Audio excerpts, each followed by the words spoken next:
We want more. Who done it? One take.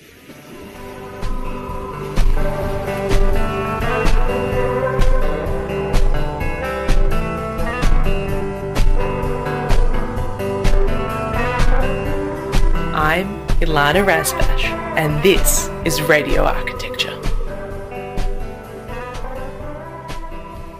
Good evening from beautiful Bunurong country. It's another gorgeous night here in the Karam Karam, and we are broadcasting to you live on Radio Karam from unceded Eastern Kulin Nation land. As always, if you'd like to join the conversation this evening on Radio Architecture with Ilana Razbash, please text us in the studio on 0493 213 831. We would love to have you with us. My guest in the studio tonight and conversation partner this evening is Yan Huang.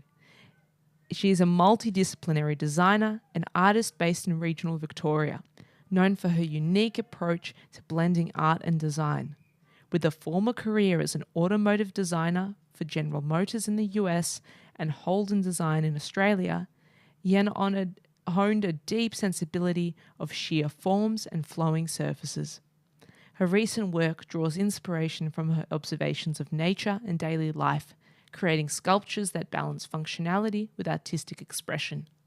Yan's focus on the intersection of art and design has seen her exhibit her work across Australia, with pieces held in both public and private collections, including the National Gallery of Victoria.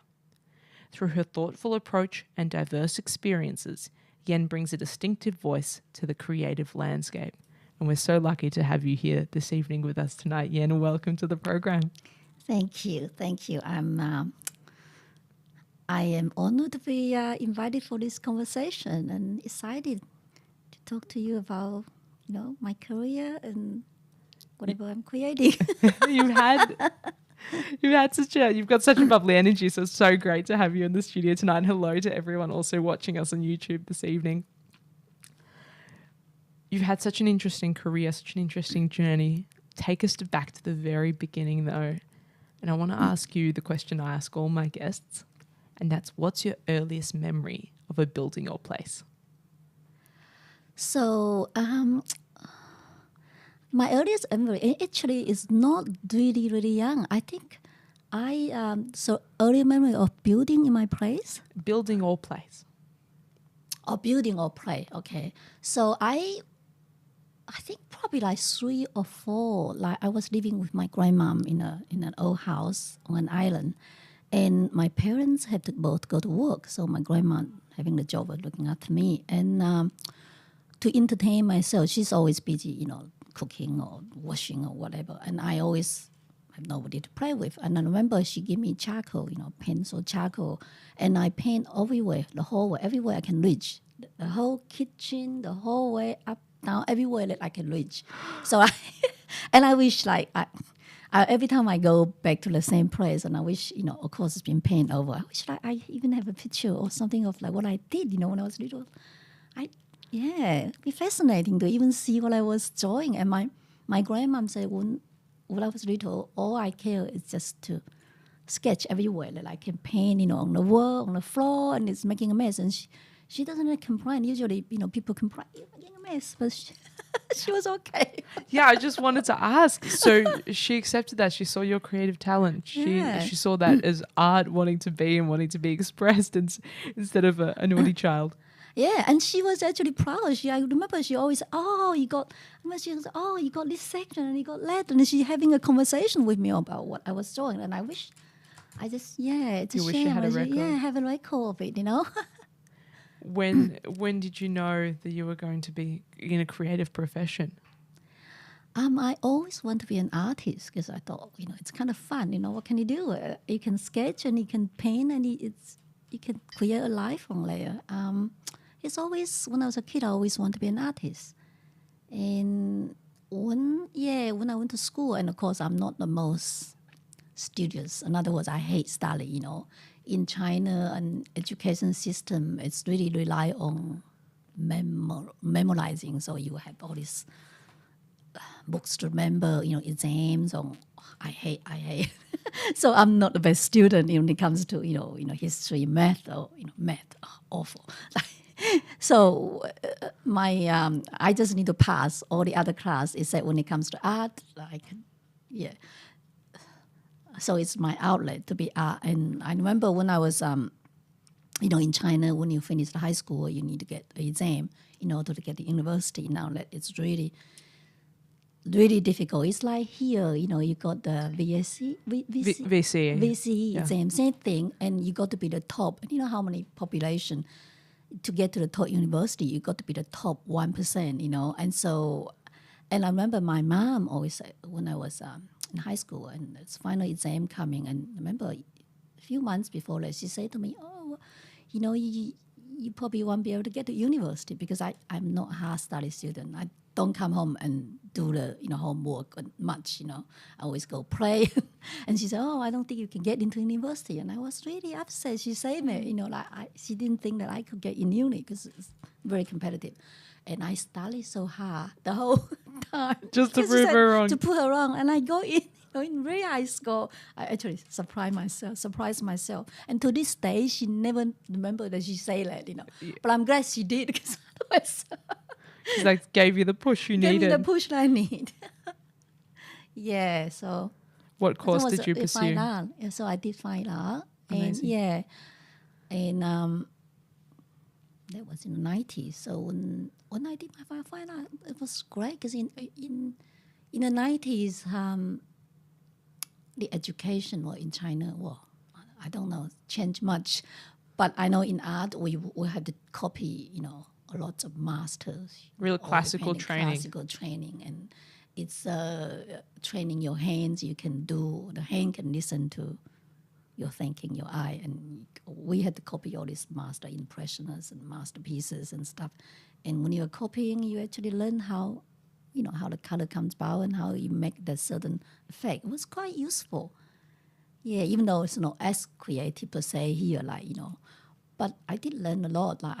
My hand is very good at listening to what I can do, whatever I wanted to do. My hand I want to sketch something, I could do it, which is the skill I still believe it's important, to train.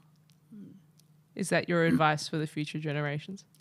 Absolutely. I think it's about how you can make. Well, it's a tool, right? Your hand is one of your tools. So if you want to express, and you need to be able to, how you're going to express. And if it's painting or sketching or anything, it's put down your idea. It's one of those most important, steps to get to your next. And I think you need to hone your ability to, able to communicate at least what you were thinking, whether it's by sketching or even writing down the ideas, and very important, yeah. And that is actually a beginning of a big,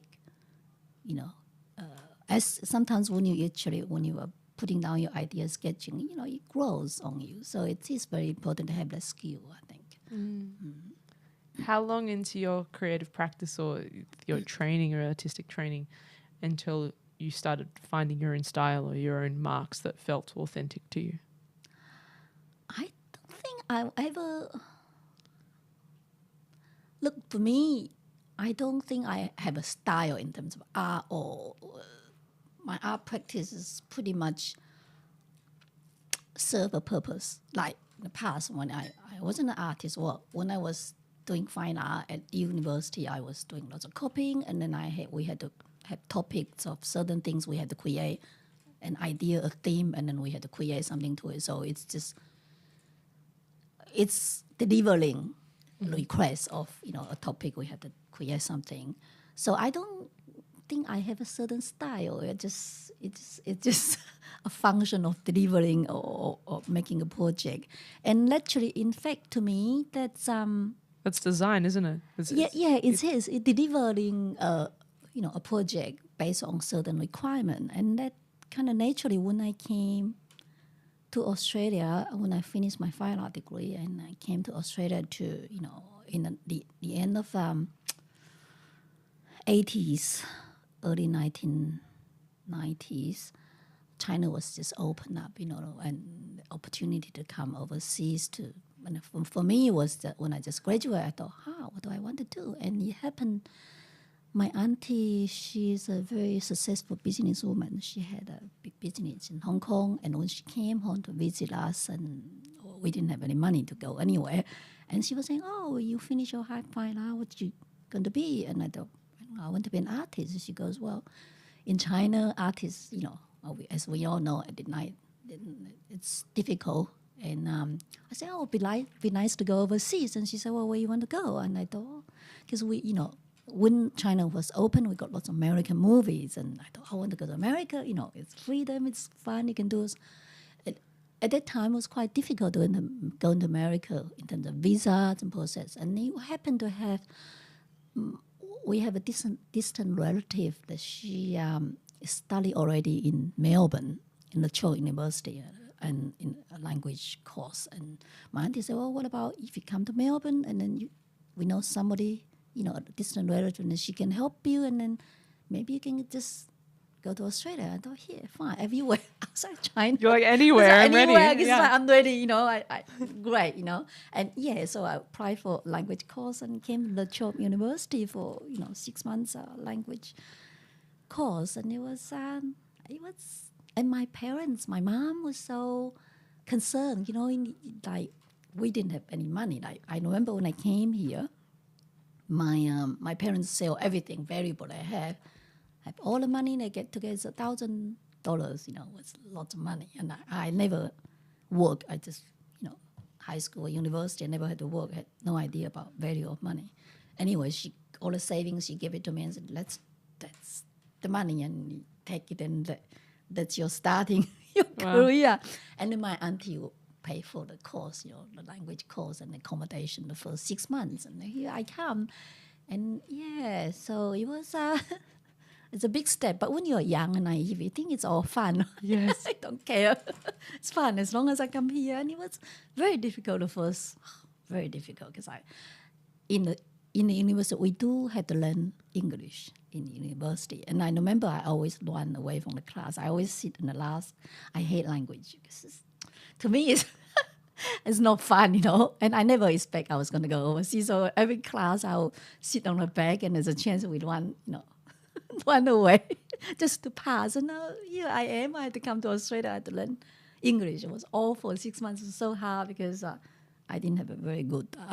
You didn't have a very strong foundation. Right? Coming No, over. not at all. But anyway, it was it's easier, of course, when you in the environment where you had to force to speak. Like, Immersion, yeah. It's so funny how the things we run away from are what come and chase after us. Isn't it weird, isn't it? Yeah. It's in the end what we get, and in the end what we deserve, what we it's forced to pursue. strange. How long was it in Australia and you're before you went back and visited your family and saw them again? Yeah, it was 6 years. Because, long. It's a long time. And I remember back in those days when you had to call China, it was $1 a minute. And every time I called just to say, hey, I'm okay, it's like, put the call in and then it's dial. As soon as my mom pick up the phone, she goes, are you okay? I'm good. Okay. It's like not even a minute or two. Like she's too worried about running out of money. My mom would say, oh, are you okay? I say, I'm okay. And she said, okay, well then. So never was a conversation at all. Wow. And so like these days you can, WeChat, you can have online, call or face talk. It's amazing, isn't it? Like we go a long way, and it's how many years ago? 30-something years ago still. Oh, geez. I've been here so long, since the end of 1989. So that's 90. And you wouldn't have known anything about Australia before coming. This was all before internet, before information about the West. I remember, I always visit when my friend picked me up, my cousin picked me up from the airport, and I never saw or never see in the car before, passenger car before. Funny, and they have a friend. They borrowed a friend's van to come pick me up from the airport, and it was a stormy day, rain so heavy, and I remember driving for Tullamarine Airport. She was living in Preston at the time, and rain was so heavy. I remember the Viper was wiping up in the front. And then I never saw a car, let alone a Viper. And I was laughing my head off. I think it's so funny, this Viper moving back and forth. It's very animated to me. And I still to this day, I was laughing. They don't understand what you're so laughing about. I said, it's funny the fact the Viper is moving so fast and with the speed of the rain, very entertaining. I want to Cannot pick up believe on that. No, I want to pick No, up on it's that weird. point that you'd not seen a car before. No. Where in China were you from? So I was in now I see a car like usually a commercial truck. So that's all. I was from a peninsula called Xiamen, which is on the coast on the Taiwan Strait. So if you imagine China mainland, right, southeast, and then the Taiwan island. So across right from Taiwan, it's where Xiamen is. It's really. It's a peninsula, and then with a little, like 10 minutes away, with a little ferry, it's another island called Gulangi, which is very famous for Chinese tourists. Like it's probably hidden secret. I don't think lots of Australians know about the city, but it's because it's in the Second World War it was a beautiful island. Like the island is probably the size, so I would say you walk around the island for an hour. It's really small. Oh, wow. And it's no cars allowed on the island. It's got a hill, and in the middle it's got a big rock and a mountain and a big rock and a beach all around. It's very scenic, very popular touristy destination. But the fact because no cars in the island, it's really pretty, and it's lots of little. Used to be many like embassies building on the island, so it's many nice houses with little courtyard, and there are churches, and there are it's pretty, and little alleyways, hidden alleyways, and mangrove trees and palm trees. It's really really scenic, and then there's beach all around it, and because it's like an inland or sea, so the tides when it's high, between high and low tides, it's like sometimes 4 meters difference. Whoa. Yeah, so all of the ferries will be on the pontoon. The ferry station on the pontoon, it goes up and down, Yes. highlight, and it's so it's a very scenic. I said, where's I from? Like, so I'm always attracted to ocean and to water. Like now I'm living in St. Kilda, but it's near the water. Like I feel as soon as I see water, I feel home. I think it's to do with you grow up and. You're used to, yeah. You're a water person. Yeah. Well, good thing we're broadcasting here so close to the coast. That's why I can smell the sea breeze. Right from here in the Karam on Radio Karam. Then I want to circle back to your university experience in China. So you left your peninsula home, island home, and moved to the big city, to the university. So so in the island, because obviously it's so small, it's not, and then you move to and in 90s, if you go to university, which is a Xiamen University, which is quite one of the top 10 universities in China, and you had to stay in campus. Okay. So back in those days, the government pay for your education as well as your accommodation, your food. So really, if you get into that's part of the reason why it's so hard to get in university. Back in those days, it's all fully paid for by the government. But so the deal is, if you get through the university course, you guaranteed to have a job. Mm-hmm. But the job is not what you choose. You get assigned to wherever the government wants you. It could be in the country, school doing teaching, or it could be in big cities. You don't know. But at least you are. The idea was you guarantee have a job after you graduate from university. So that was really good. In those days, if you can get in uni, you have a job, you have a career, and that your life is kind of set. So you're ahead of lots of other people. Where would you have been assigned to as an artist? Interesting. I'll be mostly teaching. If you are a top in the university, which I was at the time, but I'll probably stay in the university and teaching. As an opportunity, as a possibility, unless but and that's the other thing. When I get to my final year, that you have to do the final year, graduate project, and then you had to do this graduation ceremony. But without a ceremony, you're not graduate. It's like a formation, right? But if you graduate, you're not allowed to go anywhere. You had to serve the country for 5 years. Because they pay for, fair enough, they pay for your education, and so because I want to come to Australia, right, I did not go to the ceremony. I didn't take the certificate of graduation because that means I can't come out. You would have been stuck. Yeah, I'll be stuck, And so I had to decide, okay, I had to give up. Do you want your freedom or do you want your degree? Yeah, and I without thinking, I said no. Of course, freedom. Yeah, of course, I want to come out. It's a big world out there, like. Get me out of here. Yeah, let's try. So you're in Melbourne. You're seeing windscreen wipers and passenger cars and vans. You're mesmerized. How did car design and automotive design, and particularly interior design of cars, come up for you? And that it's actually like it's strange, isn't it? Like when I finished the language school, and of course you can't keep doing language, and because I want to be an artist, so I was looking out to do a university course as a fine art, and I went to visit RMIT University, and back in those days you had to pay full fee, and it was like $14,000 or $12,000 a year as a full fee student plus the living, and it's lots of money, and I don't have money. So especially when I went to uni, and education here is very different in China, of course, and seems students have lots of freedom to do what they want. But at the same time, in my head, like, I keep thinking, the teacher got to teach you something, right? So if they're not teaching you, what am I learning? And then if I leave it to my own freedom to create what I want, then the $12,000 seems like lots of money. Well, I could do it on my home, right? So I was debating. No, first of all, I don't have the money. Secondly, it doesn't seem. And then the third, it's if I did the course and when I graduate, what will I be doing? And who's going to pay for everything? So I was like constantly thinking like, okay, what's most practical? And then I saw the design course, and I thought, well, maybe that's in between, you get to create and you have your artistic, and at the same time, in the end, you might get a job because the design is more practical, you're designing product. So I Industrial did design. Industrial design. So in the end, I choose to do industrial design course with RMIT. And back then, it was only 3 years compressed course, which is good rather than 4 years because, each year is lots of money. Yeah. I'm like constantly, where do I find the money? But that in the end, I decided to do RMIT industrial. And that was the best choice I ever had because it was a great course. It was really compressed. We do lots of practical, actually workshops.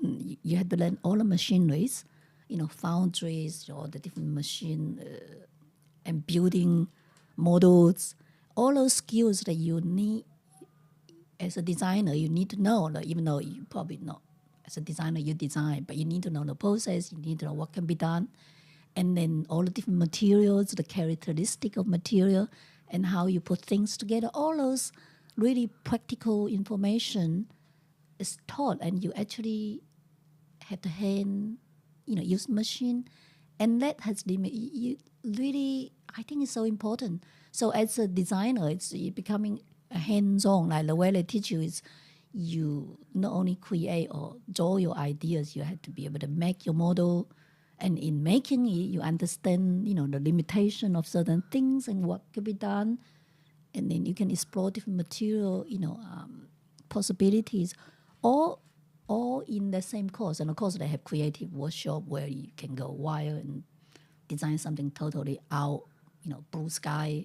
And the other courses will teach you material, practical, So and how you work with people down the line. In other words, how you work with engineers, how you work with people who, let's say makers, right? People who build, let's say if you design a furniture, well, you need to know the carpenters, how they make table for you, and the limitations. And so all these fantastic course. And I had great time. I learned so much in that short time of 3 years. General Motors.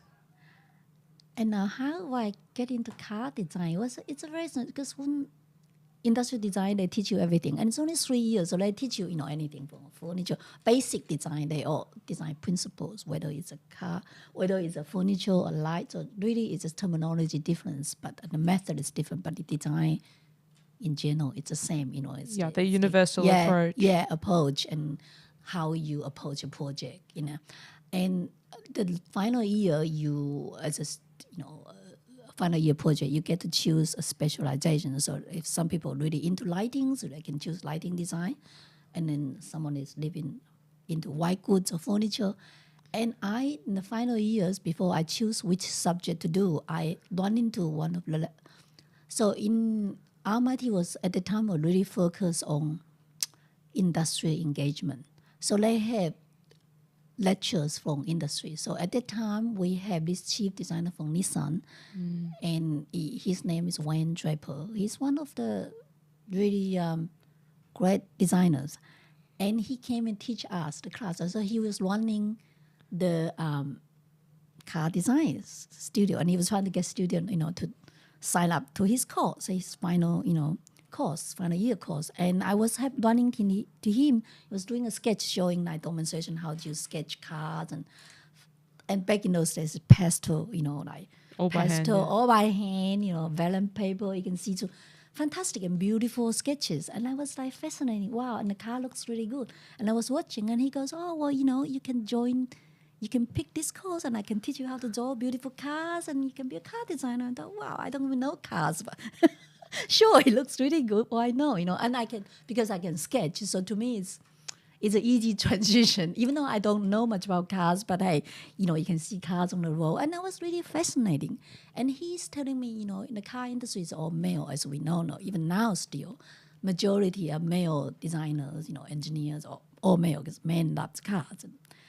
And he said, well, we need female designers because, women get to drive the car as well, and you got woman point of view. And so it would be great if you do car design, you have a great future. And I thought, okay, great, sounds good. Why not? So I give it a try. So I signed the final year. I worked with him, and he kind of really teach me a lot. And I also worked with one of my classmates. We were quite ambitious. So final year project, we did a full interior instrument panel, the console, and 2 seats for the full clay model. And back in those days, it's full size. So it was a big project. And of course, I can't do it on my own. So my other classmate we joined, both of us, 2 people doing this project. So we got an instrument panel, clay, really fully futuristic, because you want to do 10 years, because you do 10 years ahead of time, and the car need to. And back in those days, we both thought, it would be good to have minimum switches, big steering wheel and the cluster, and it's minimum switches, and maybe a voice control, and but it's always in the 90s, we thought be good to have not too many buttons, and you can, and it looks futuristic, so it look great. You want to sit in it, and it in a spaceship or something. So that was the theme when I was designing. And so anyway, the final model, we worked so long hours because it is a big job, because you had to make the full size armature, and you learn again, learning with RMIT course was great. You build an armature, you put foam, and you put clay, and you make it nice, smooth, and you had to paint it and dress up to look like the actual car interior. Yeah. And the leathers and the whole, texture, the whole thing, the color. So as you're doing it, you're actually thinking about what need to be done and what should it look like, what color, everything that goes with it. And the spacious, right? We sit here, how do you adjust the seat, how far from your seat to the wheel, how you can touch the control, adjust all this functionality goes in the project. So anyway, at the end of the project, the model was in the graduation exhibition, and the chief designer from Holden, Phil Smooth, he's come to the graduation show, and he really liked the model, and he goes to me, I would like to hire you, but we, each year I think all the industries same, they have quotas. Each year, new year, if they have 5 people they have to hire, or maybe this year is no quotas, they can't hire anybody. And so he said, well, really like your work, but we have no quotas this year. So, and I graduated in 1994. So he goes, however, we do have, back in the 90s, car industry is booming in Australia. Yeah. And there it's most people probably doesn't know, it's a design studio in Melbourne called Miller Design. And this studio is basically they do design work for Holden, Toyota, Nissan, Mercedes, everyone. So they do taking off-road, usually a concept show car design in-house that the main studio cannot handle. Because the main studio, they have to do production. Each year they have a facelift of something and production. And it's a lot more stringent because it's a production car. So it's a lot of detail, costing. So main studio usually don't have enough resource to build a show car like in 6 months or 3 months and go to an auto show. So they often outsource the best job, but they outsource to, a design company. So like the most creative job. Creative job. And most of designers want to do show car. So I was lucky. So anyway, so when I graduated, the chief, few small say, oh, well, this design studio called Miller Design, they need a designer, and I can recommend you. And they're doing a project for General Motors in America. They were designing a Buick. It's called XP2, Buick 2000. So for I think it's 10 months project for the next 4 years auto show in Detroit. So, and then he said, okay, we'll go interview, to this design studio. And then, so the next day I went for interview. And I got the job. It's amazing. It's amazing. And I got in the car design just like that. And all my classmates, all these boys want to be a car designer.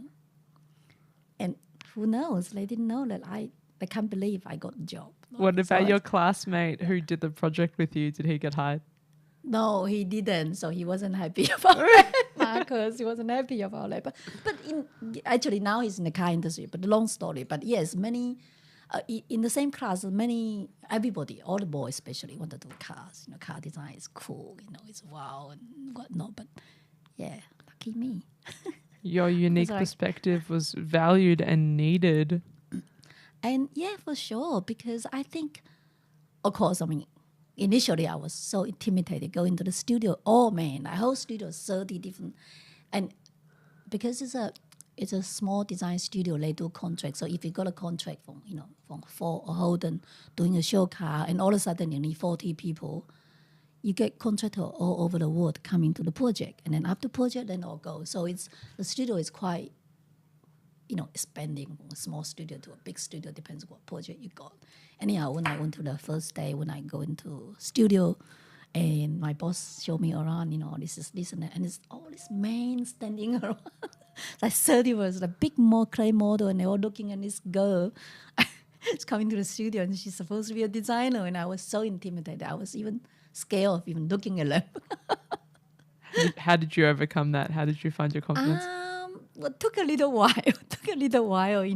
It kind of but you put into the job, you just had to design, I had to design this interior, and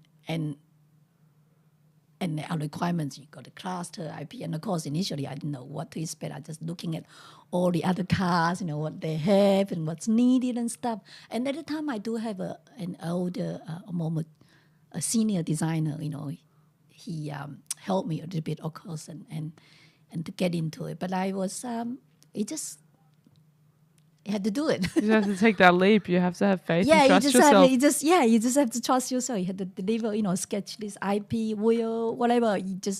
And then you have to work with the sculptor. And most of the people are there. They are very professional. They've been in the business for a long time. I'm probably the only one that's new, just out of school. The rest of sculptor, modelers, engineers, they all come from all over the world. They know their job. I'm the only one probably don't, But on the same token, because I'm new and fresh, that I have a different idea. I have new ideas, Yes. I see things differently, and that's valuable because they can make it work. I just need to come up with a new idea, and they kind of work with me to make it work. So like it's quite good. Freedom and the bravery of youth, and all that inspiration comes, and you're not insecure, you're just throwing it out there. And I love my job so much. I remember I used to, I was here on my own, and I go like Christmas Day. I go like every holidays when people was having home. For me, it means nothing. I just quite happy to go to the studio. I have the music turn out loud and sketch and do whatever. It's great. I go there on holidays, weekends. I virtually live in the studio. You lived and breathed the job. You were fully I love immersed it. I had so much good time. I really enjoy it. 20 years later, I wish I was like that because it's something nice about, loving your job so much. And I remember I saw every day it's like you keep creating a show car and then 6 months you see the car on the road, and in the auto show it looks fantastic, and it's just such a rewarding. And because we have such short time to create, and it's mostly are functional cars that you can drive to the stage, not on the road but drive to the stage, and it's like need to have an engine or wheels and something basic mechanics so you can push onto the stage, but you can't drive on the road. But I remember it was, we work long hours. Sometimes we had to work, like I remember working 100 hours a week. Whoa. And virtually sleep in the studio. And then back in those days, lots of people do that because the contract is a project is short time, just had to be done. Doesn't matter, what it takes. And I remember sometimes we taking 10 sleep in the office. And then I was living in the studio was in Fentree Gully, and I live in South Seattle at one stage. I remember driving home in my car, I was falling to sleep on my wheel because so sleepy, tired, And in the end, I said, well, why do I drive home? I just stay in the studio.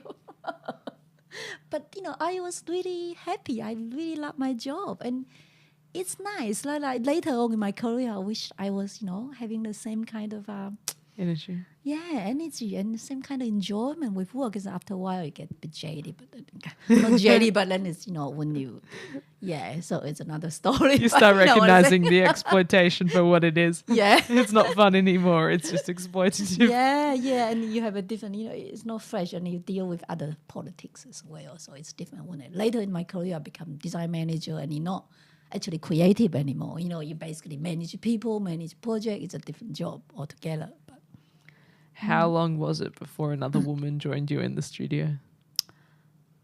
in an Australian studio now, it's just me. Really? And another male designer. But yeah, female designer. So as a car designer, I don't know if it's any other car designer in Australia. We have a bunch of color and trim designer now. Color and trim designer are really skillful. They are specialized in color, material. So they select the color of your fabric, your outside exterior, what color and the spec and everything. It's really very skillful. But they're more into the color, fabric, texture, but they don't do The form. don't do, because industrial design or car designer is really not just sketching the styling that they call, in the old days they call stylists. They're not just stylists. You don't just sketch a nice car and then wish it's happened. No. You have to make sure you work with people who are working like the sculptor to make your idea into 3D, right?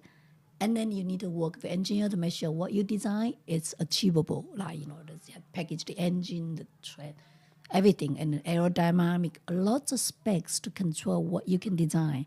And in interior, same thing, space, the function, and you can say, I'm trying to say, most easy example is we got this, nowadays you got touch screen, right? You can just touch the screen and you can change, program the content inside. But in the old days, lots of switch button, right? The AC controls, the radio, and the technology is changing. So each time you get 100 some stage, I know it's so many switches and only little spot. And then you have to design all of them, and they all have to look different. Like each ear is a different, looks nicer, different material, easy to see, easy to touch. But at the same time, it's a cost factor. It's really, really difficult. And they have different models, like base model, up-level model, right hand, left hand.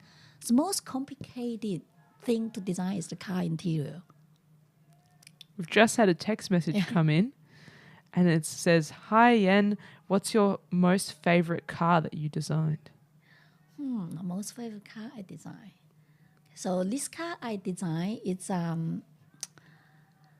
when I was in America and I was in a Buick studio. So in America, General Motors have brands, many brands. So you got Cadillac, you got Buick, Chevy, many brands. So I was in a Buick studio, and they have a 100-year celebration. They want to build a show car. Now, interesting, that was in 2002.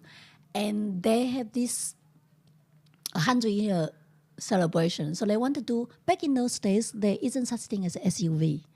And it's a car and it's truck, but it's no SUV in the early 2000s, And GM have the ideas. They want to do a luxury truck. It's like the beginning, the concept stage of SUV. And they want to use it on this Buick to sell it because Buick, majority, interesting, in America in the early 2000 or the end of 1990s, majority, average user are 75 years old. Old people drive Buick. So it's a really old brand. Average, I think the drivers are 70 years old or 75. And so they want to, rebrand because they're older and your customer is dying, not dying, but so they want to get younger people to buy Buick. And so they want to use this 100-year anniversary to build something that's new and different. So I was assigning on doing this project, design an SUV luxury SUV, luxury truck for Buick. And my ideas was, in most of cars in those days, lots of switch, lots of buttons, and the just really clumsy. I find that like so many units. Some people, there are people who really want to play with the switch. That's fine. But for a Buick user, majority like just want to go in and have their setup, and let the car take you away. It's the car almost like a chauffeur, and you just happen to be there. So the car need to be a servant. So my idea of a real, almost like a chauffeur-driven car. I want a Buick to be, people to buy the car as an SUV, so you sit up higher, so you got better vision. So I did the interior was like super minimalistic, like 3 big switches of buttons, really a rotary buttons, or one for AC, one for radio, or AC control radio, and the other one's for what's the other one? So radio, AC, and the other ones for all these other switches, other buttons like windows and whatnot, and then 2 sofa, like the chair, like lounge chair. So not lounge, so the idea was a lounge in the car. So a lounge have 4 wheels basically, and the IP was just a traditional gauge, the 3 gauges, like very classical, like a jewelry, like you think about a typical, like a watch, a beautiful watch, with beautiful gauges and beautiful needles, and so all this classical design. But it's in simple, seamless interior, and the chairs are adjustable. You can turn around, and the back, the console is sliding back and forth, and you can put champagne. Basically, it's minimum switch, and it's like a luxury limo in a way, but it's on a higher platform. And that show car was built in Italy because it's all coach built, and I also designed the whole window. It's all open now, so you can really see the sky. Back in those, like sunroof wasn't even a popular thing, but you were really ahead of the times. I think so. And at the time, the biggest idea was minimalistic interior, and the couch is like a lounge with the wheels. And it was auto show, and it had lots of feedback, and that was the beginning of the SUV. Yeah, I think that one of the first show car that does the idea. Now SUV everywhere, isn't it? Everybody is driving that. You can see. Funny, when I came back to Australia, and there was 15 years ago, and Australia doesn't have that many SUV yet, and in America it's everywhere. And now you see everywhere, like if you drive a car, you can see always this SUV in front of you. I hate it, but people like to sit up higher. You can see better. I understand, That's an awesome best memory, and that's an awesome favorite car. And that question came in from Janine from Edith Bell. Didn't quite see your name at the bottom of the text message. Thank you so much for joining us tonight, Janine. And for anyone else listening at home, if you want to join in the conversation, text us your question or just say hello. The number is 0493 213 831. How long did you stay with that studio? The one in Australia, the Miller design. I think I stayed 5 years. And the reason I left is, so, in 90s, the end of 90s, China started to want to get into car industry. And GM is the first General Motors' first company go into China to try to get a piece of, big market. And General Motors want to open the design studio in Shanghai in, I think, 1998. And the chief designer at Holden, Phil Smalls, was assigned to the project to open a studio in Shanghai. So when he went to Shanghai in 1998, he realized it was so new because there's no such thing as a car industry in China, right? And then you can't just open a studio. You need people to work in the studio now. You need people. You need to train these people because they don't know how to design cars. So his job was set up a design studio in Shanghai. So he went there for a year. And then he called me. I said, can you come and help me? Because it's so new. Building a studio is one thing. Biggest thing is the people. Then the people is communication. And language is just one part of it, because English, most the employees they hire, they need to be able to speak English. But it's not just language, right? It's the culture interpretation. Yes. Like what you say is what you mean, and then how you say it, and how the message was communicated. And so GM has a difficult time on getting grip of how do you having a studio, and really this new team of designer, engineers, how do you train them most effectively, and how do you communicate the idea of, to be effective studio. So he said, wow, it would be great if I can go back to help. And that's when I did, 1998 to Shanghai. I went to Shanghai for 7 months to help train this first generation of Chinese car designer. It was fantastic time. Amazing. Because it's kind of in the beginning, like now you see all these vehicles from China. I mean, like how long ago was this? 1998, 99? It was only 25 years ago. Yeah, it was not long at all. Now they did some very sophisticated design. I don't know, performance. I really haven't tried any of them, so I can't really comment.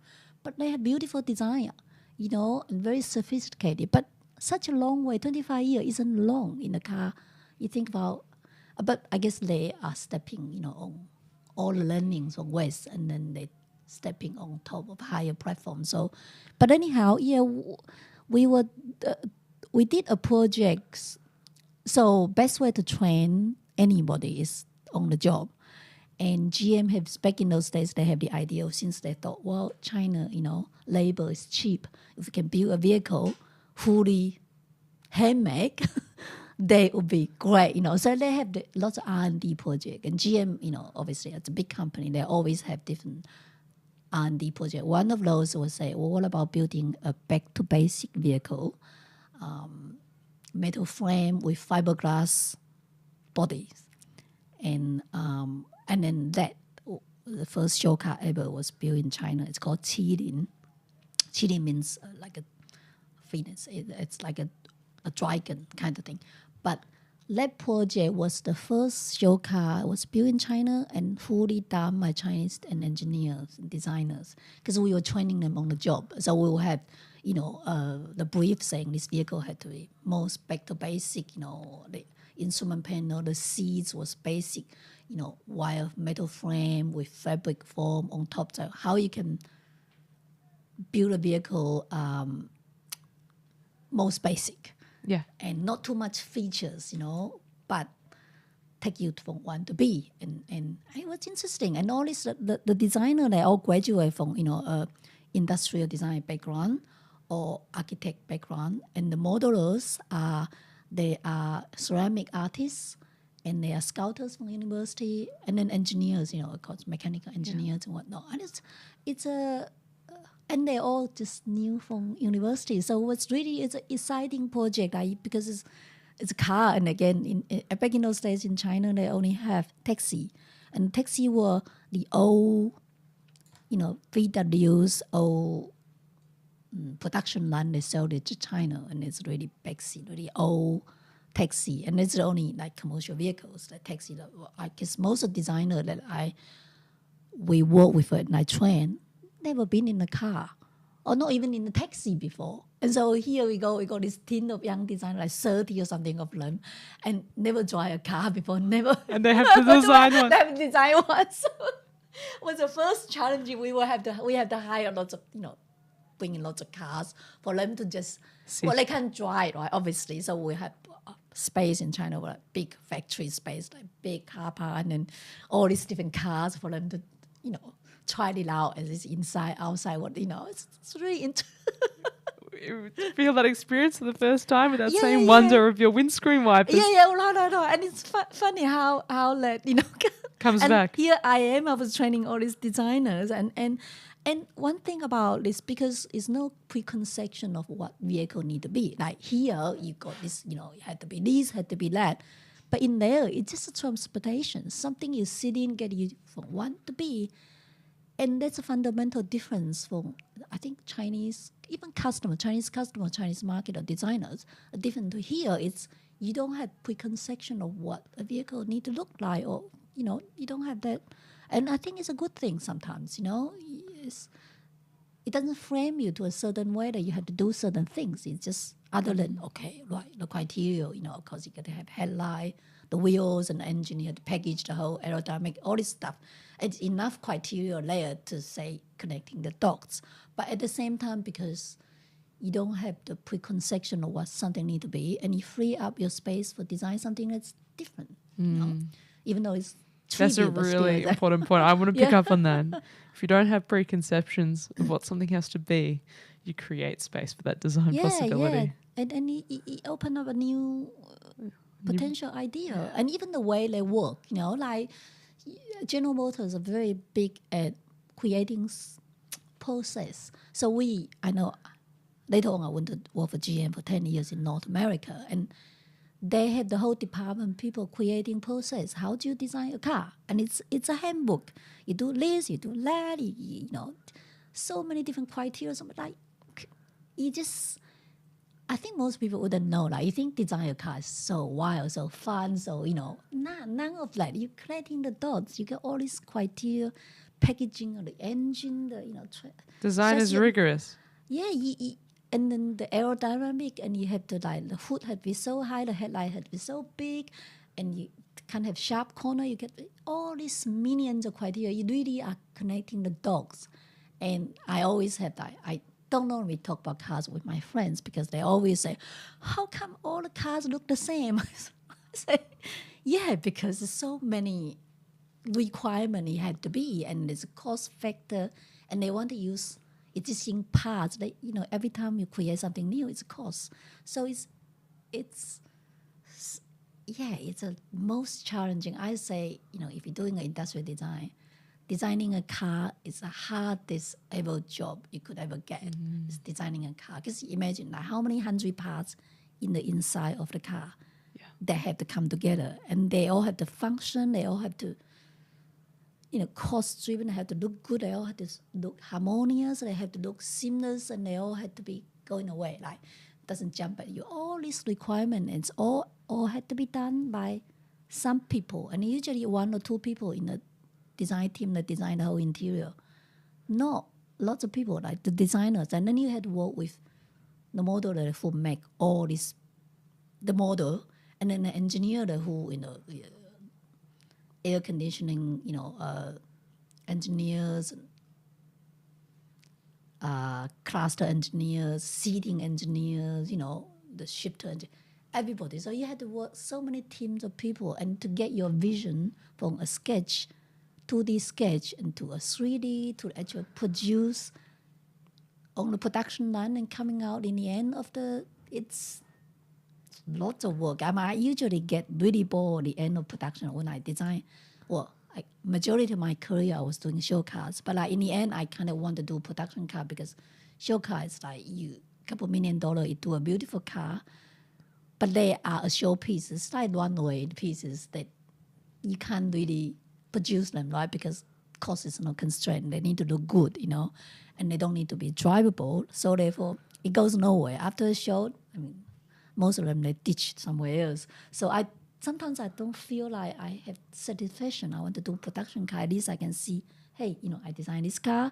I design like car, And so later on in my career, I decided to go to production studio because then I can see my design from a sketch all the way to the Reality. end of car. And it's not so hard work, but it's satisfying in the end, At the same time, like, it's really hard to keep your vision at the beginning to the end. I have the same vision running all the way through because it's all these people telling you can't do this, can't do that, had to be this and that. So it's so difficult. We often talk about in architecture that one core big idea that you have to hold on to.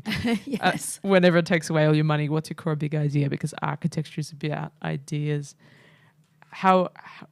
What's given you strength, or what have been your tools to hang on to that core idea?